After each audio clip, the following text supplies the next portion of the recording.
تو عرض ہے کہ ہم صرف حضور کا ذکر کرتے ہیں، نہ ہم حضور کو خدا مانتے ہیں، نہ حضور کے ساتھ اللہ کو شریک کرتے ہیں.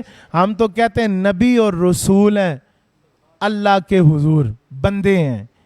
ہم کسی قسم کی اور کوئی بات نہیں کرتے، بس حضور کا ذکر بہت کرتے ہیں. وہ بھی اس لیے کرتے ہیں کہ اللہ نے کہا تھا قُلْ إِن كُنْتُمْ تُحِبُّونَ اللَّهَ، اگر اللہ کہتا ہے میرے سے محبت رکھتے ہو پھر فَاتَّبِعُونِی، پھر محبوب کے ہو جاؤ، حضور کے تابع. اور پھر اسی لیے ہم کہتے ہیں حضور آ گئے ہیں.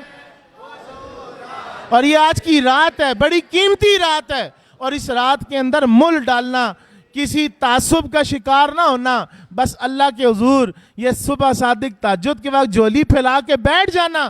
اللہ محبوب مکرم کا صدقہ توحید بھی عطا کر، اپنی محبت بھی عطا کر، مدینے والے کی غلامی بھی عطا کر، دنیا میں بھی کوئی کمیاں نہ چھوڑ، اور جنت میں بھی اعلیٰ مقام عطا کر دے. نعرہ رسالت، نعرہ رسالت، نعرہ رسالت، تاجدار ختم نبوت، سرکار کی آمد، سرکار کی آمد، سرکار کی آمد، سرکار کی آمد، سرکار کی